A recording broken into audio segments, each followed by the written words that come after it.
नमस्कार साथियों, आज की वीडियो में आपका स्वागत है। साथियों, आज की वीडियो बहुत ख़ास वीडियो है क्योंकि आज की वीडियो में हम चर्चा करेंगे कि वर्तमान में संचालित बाल वाटिका का कार्यक्रम जो 12 सप्ताह के लिए संचालित किया जा रहा है प्रत्येक प्राथमिक विद्यालय की कक्षा 1 में, उसमें आकलन करने का क्या तरीका है, कब कब हमें ये आकलन करना है और सबसे महत्वपूर्ण बात ये हो जाती है कि आकलन करते समय हमें किन किन बातों का ध्यान रखना पड़ेगा। तो इन बातों पर चर्चा करने से पहले, वीडियो शुरू करने से पहले साथियों से निवेदन है, जिन साथियों ने अभी तक भी मेरा चैनल सब्सक्राइब नहीं किया तो चैनल को एक बार ज़रूर सब्सक्राइब कर दें, जिससे आने वाली समस्त खास वीडियो सबसे पहले आप तक पहुंचती रहें। तो चलिए साथियों, वीडियो शुरू करते हैं फटाफट। तो ये है हमारा आकलन प्रपत्र।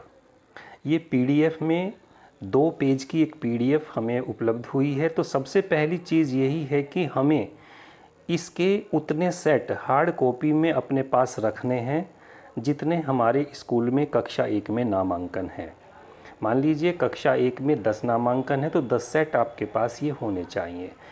एक सेट में 2 पेज हैं।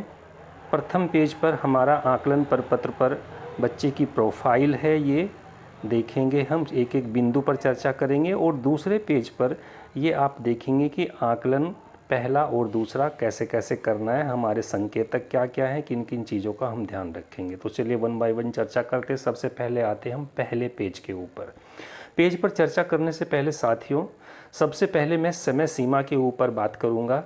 इस प्रथम आकलन की जो समय सीमा है वो हमारी 25 अप्रैल से बाल वाटिका का जो कार्यक्रम शुरू हुआ है उसके प्रथम 2 सप्ताह के अंदर अंदर है। और साथियों, ये हमारा दूसरा सप्ताह चल रहा है, तो इसलिए सभी साथियों से निवेदन है कि शनिवार तक 7 मई तक आकलन, जो हमारा प्रथम आकलन होना है, प्रथम आकलन की प्रक्रिया निश्चित रूप से प्रत्येक बच्चे की पूर्ण कर लें।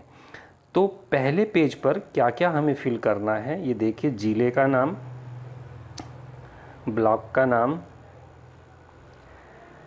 और उसके बाद विद्यालय का नाम, उसके बाद शिक्षक का नाम। शिक्षक के नाम में यहाँ पर आप नोडल शिक्षक, जो हमारा कक्षा 1 में नोडल शिक्षक है जो इन गतिविधियों को करा रहे हैं, उनका नाम आएगा।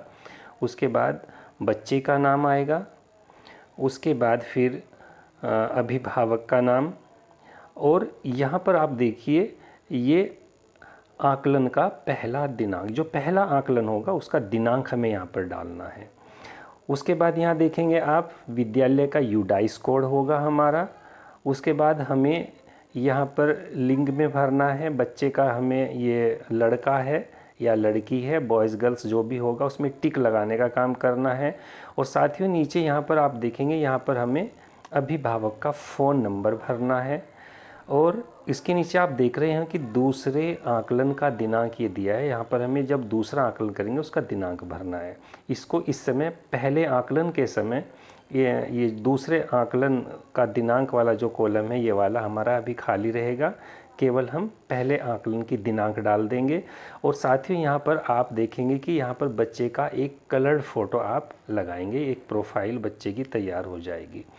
उसके साथ साथ आप देखेंगे कि इस पर हमें कुछ दिशा निर्देश दिए हैं, मुख्य बिंदु, कि आकलन कितनी बार होगा और कैसे कैसे हमें आकलन करना है, क्या क्या चीज़ें हमें ध्यान में रखनी है। तो सबसे पहले बात यही है, आप देखिए कि आकलन 2 बार होगा, एक मॉड्यूल के शुरुआती पहले 2 हफ्ते और दूसरा मॉड्यूल के अंत में। दूसरा बिंदु दिया है कि यह आकलन परीक्षा नहीं है और आकलन तनाव मुक्त वातावरण में होना चाहिए। तो ये चीज़ें हमें ध्यान रखनी है। अब बात करेंगे रेटिंग स्केल, 1 से 3 का होगा। क्या क्या रेटिंग स्केल होगा हमारा? बच्चे स्वयं करते हैं, मदद से करते हैं, नहीं कर पाते। उसके बाद दोनों आकलन में अधिकांश संकेतक समान रहेंगे ताकि बच्चे की प्रगति का पता लगाया जा सके। अभिभावकों के साथ आकलन के परिणाम साझा करना आवश्यक है। जो भी हमारा आकलन का परिणाम होगा उसे हमें अभिभावकों के साथ भी साझा करना है। जो चहक कार्यक्रम के अंतर्गत हम बैठक बुलाएंगे उसमें इस परिणाम को अभिभावकों के साथ हमें साझा करना है। तो ये हमारा प्रथम पेज है, इस पर ये हमारे दिशा निर्देश हैं आकलन से संबंधित, और बच्चे की प्रोफाइल ये हम कंप्लीट कर लेंगे। उसके बाद दूसरे पेज पर इस संबंधित बच्चे के आकलन करने का जो एक तरीका है उसको देखेंगे। देखिए इस पर आप देखिए, सबसे पहले लिखा है क्रमांक, उसके बाद आकलन का क्षेत्र, संकेतक, इसमें संकेतक लिखे हैं, किन किन संकेतकों के आधार पर हमें आकलन करना है। 1 से 10 संकेतक इसमें लिखे हैं, मैं आपको दिखाऊंगा। देखिए ये हमारे 10 संकेतक लिखे हैं, इनके आधार पर हमें बच्चे का आकलन करना है, पहला भी और दूसरा भी। इसी पृष्ठ के ऊपर हमें दोनों आकलन करने हैं। पहला आकलन ये है, हमारे जो पहले आकलन के लिए जो एक रेटिंग स्केल दिया है, स्वयं करते हैं, मदद से करते हैं, नहीं कर पाते, और ये सेम हमारी रेटिंग स्केल दूसरे आकलन में भी रहेगा। बच्चे स्वयं करते हैं, मदद से करते हैं या नहीं कर पाते। तो केवल हमें क्या करना है, बच्चे के सापेक्ष संकेतक को पढ़ना है और बच्चे के व्यवहार को समझ करके, बच्चे को सही से रीड करके, बच्चे के साथ सही से गतिविधियां करके हमें केवल इसमें टिक लगाने का काम करना है। जैसे पहला संकेत हमारा लिखा है, नियमों और निर्देशों का पालन करने में सक्षम। अगर बच्चा लगता है कि ये इस काम को करने में सक्षम है, स्वयं कर लेता है, या फिर आपकी मदद से करता है, या आपकी मदद से भी नहीं कर पाता, जिस भी स्थिति में होगा हम केवल उसमें टिक लगाने का काम करेंगे। मान लीजिए कि ये बच्चा स्वयं कर लेता है तो इसमें टिक लगाने का काम इस प्रकार से भरेंगे। दूसरा हमारा है भावनाओं और ज़रूरत को व्यक्त कर पाना। अगर बच्चा कर पाता है, स्वयं कर पाता है, तो पहले ब्लॉक में टिक आ जाएगा। मदद से कर पाता है, आपकी मदद से करता है, दूसरे में, नहीं कर पाता है तो तीसरे में। तो इस प्रकार से हम इन संकेतकों के आधार पर बच्चे का पहला आकलन कंप्लीट कर लेंगे। ये नीचे तक हमारे 10 संकेतक हैं, आप ध्यान से देख लेंगे। और जब ये कंप्लीट हो जाए हमारा, तो सबसे नीचे आप देखेंगे कि शिक्षक के हस्ताक्षर। यहाँ पर हमारा जो नोडल शिक्षक है, नोडल शिक्षक यहाँ पर हमारा अपने हस्ताक्षर करेगा, और यहाँ पर अभिभावक के साथ जब आप इसको साझा करेंगे, यहाँ पर अभिभावक के हस्ताक्षर भी कराएंगे। यहाँ पर दोनों हस्ताक्षर के साथ हम तारीख डालेंगे कि पहले आकलन हमने कब किया, वो वाली तारीख यहाँ पर हमारे शिक्षक डाल देंगे अपने हस्ताक्षर करने के उपरांत, और अभिभावक के भी हमारे 2 हस्ताक्षर होंगे। पहला रिजल्ट आप जब बच्चे के साथ अभिभावक के साथ शेयर कर रहे हैं तब, और फिर जब दूसरा आकलन अभिभावक के साथ शेयर कर रहे हैं तब।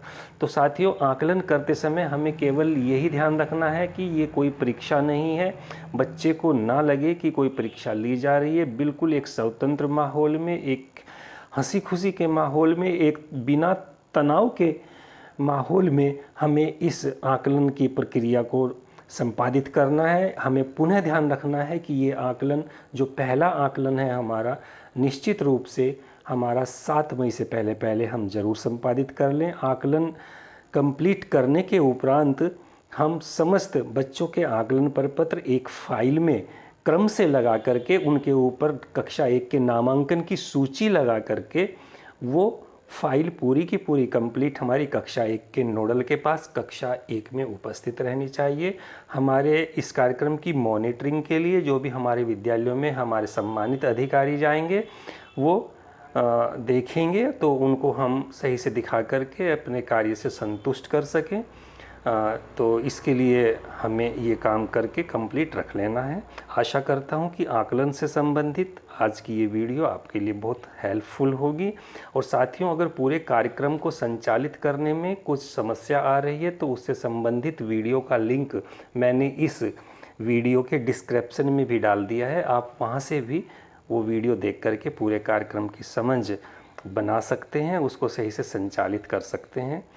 वीडियो में बने रहने के लिए बहुत बहुत धन्यवाद। लास्ट में फिर पुनः निवेदन करूंगा कि वीडियो को अधिक से अधिक शेयर करें और लाइक का बटन दबाना मत भूलें साथियों, क्योंकि आप लोगों का जो एक लाइक का या किसी भी तरह का एक जो रेस्पॉन्स होता है, हमारे लिए वो फीडबैक का काम करता है।